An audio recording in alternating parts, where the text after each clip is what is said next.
My name is Alara Bennett, and I used to believe I had the kind of life that only existed in novels. A gentle husband, a beautiful home, quiet mornings with sunlight spilling through the kitchen window, painting our walls gold. Daniel and I had been married for 6 years. He was calm and thoughtful, a man who rarely raised his voice, and when he did, it wasn't in anger, it was in care. He had the kind of presence that made you feel safe, even in silence. But lately, silence had become our third companion. He would sit at the edge of the bed long after midnight, staring into nothing, his phone screen lighting his face with a ghostly glow. Once I woke up and found him sitting outside, barefoot in the cold, staring at the woods behind our house. When I asked what he was doing, he simply said, "Listening." To what? He didn't say. I thought maybe it was stress, work, something harmless. But I was wrong. The first message came one stormy evening, the kind of night when the wind howls like it remembers something you don't.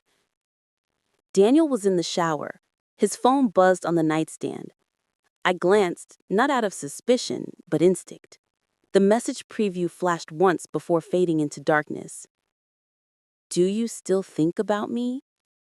My heart stilled. There was no name, no contact photo, just those words. Simple, intimate, wrong. When he came out, I handed him the phone. "Someone texted you." He froze. His hand trembled as he picked it up. His expression changed. Shock first, then fear, then something I couldn't name. He deleted the message without opening it. "Spam," he said. But his voice was flat, forced. That night, he held me tighter than usual. But even in his arms, I felt the distance between us. A silence so deep, it felt alive. The next morning, Daniel left early. He didn't kiss me goodbye. While cleaning the bedroom, I found something on his nightstand, a small, old photograph, folded in half.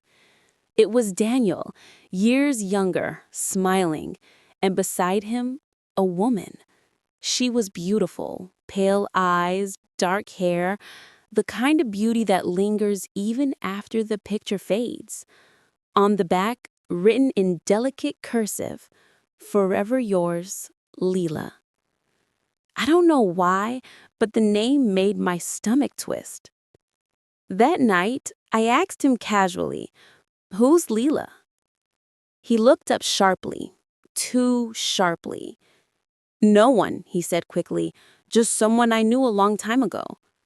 He didn't meet my eyes. When he went to bed, I stayed awake, staring at the photograph, tracing the edges, wondering why no one looked like someone who had meant everything. For days, Daniel grew distant. He stopped talking about work, stopped laughing. At dinner, he'd sit in silence, pushing food around his plate. One evening, I heard him whisper a name in his sleep. Leela. The way he said it, soft, broken, made me feel like a ghost in my own home. When I searched the name online, my heart froze. An old article appeared. Tragic car crash claims life of local woman, Leela Moore, age 26. The photo beside it was the same woman from the picture. She was dead. That night, when Daniel came home late, I confronted him. "You told me she was someone you used to know. Why didn't you tell me she died?" He went pale. "Ilara, where did you hear that?" "It's everywhere," I said. "The accident, the article. You were with her, weren't you?" He looked at me with haunted eyes. "It was a long time ago. Please don't—" But he stopped mid-sentence. staring over my shoulder, as if he saw someone standing behind me. When I turned, the hallway was empty. The next few weeks blurred into something unreal. Daniel's phone kept buzzing at night. Every time, he'd delete the messages instantly. Once, I caught a glimpse before he could. "You promised forever." He went white when he realized I'd seen it. "Who is this?" I demanded. He whispered, "She's gone, Alara, she's gone." But he didn't sound like he believed it. That night, I woke up to a strange sound, soft footsteps downstairs. When I crept to the hallway, I saw him standing at the front door, whispering into the dark, "Lila, please, stop." The wind outside howled. For a moment, I thought I heard a woman's laughter echo through the trees. I shut the door and backed away, heart pounding. Was he losing his mind, or was something else here with us? I thought I buried her years ago. I thought time and guilt would be enough to silence her voice. But the dead don't rest when they're betrayed. Leela wasn't supposed to die. We fought that night, words sharp enough to cut through years of love.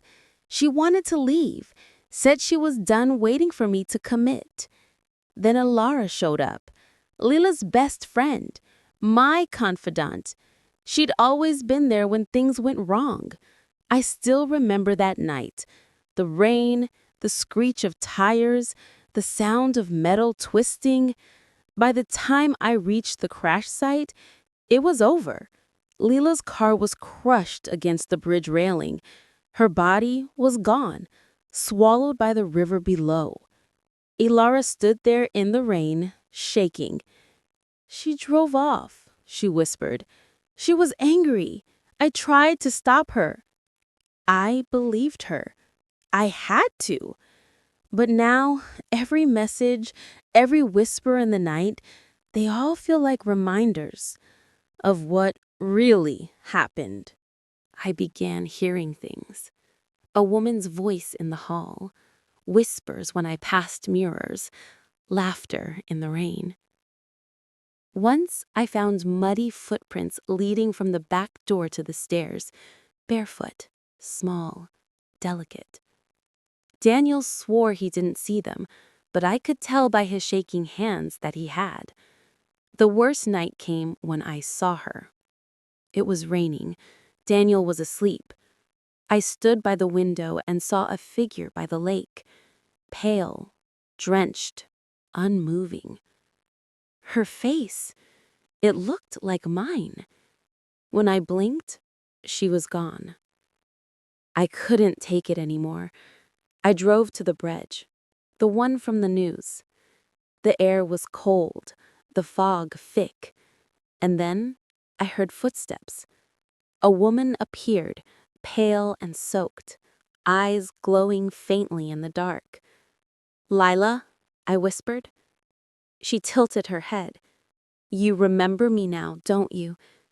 I wasn't there that night," I stammered. Her smile was sad. "You were always there, Alara. You followed us. You wanted him." My throat tightened. "That's not true." She stepped closer. "You pushed me. You screamed that if you couldn't have him, no one could." Flashes hit me. Rain, screaming, headlights, a hand slipping on wet metal. My own voice shouting, "Let go!" And then silence. I fell to my knees. No, that's not, I didn't. But I remembered. The crash, the scream, the lie. I wasn't just Daniel's wife. I was Lila's murderer. When I found Alara by the bridge, she was shaking, whispering to someone who wasn't there. "Lila, please forgive me." Her eyes were glassy, far away. She turned to me slowly. "You knew, didn't you?" I couldn't answer. Because yes, I'd known for years, that she had been there that night, that her guilt had buried itself so deep her mind had broken to protect her. I married her not out of love, but out of guilt, because she couldn't remember, because I couldn't bear to let her suffer. But the dead never sleep forever. That night, after bringing her home, she whispered in her sleep, "She's inside me now." And when I looked into her eyes the next morning, I swear I saw Lila looking back. It's been months. Alara barely speaks. Some days she hums songs only Lila used to sing. Sometimes she calls me by a name only Lila used for me, Danny. And sometimes in the middle of the night, she stands by the window whispering, "You promised forever." I keep her safe. I tell myself she's still my wife. But deep down I know, Lila never left that night. She just found a new way back. And now I live with both of them. One in the light, and one in the shadows. You can't run from the past, because sometimes the past lives inside you.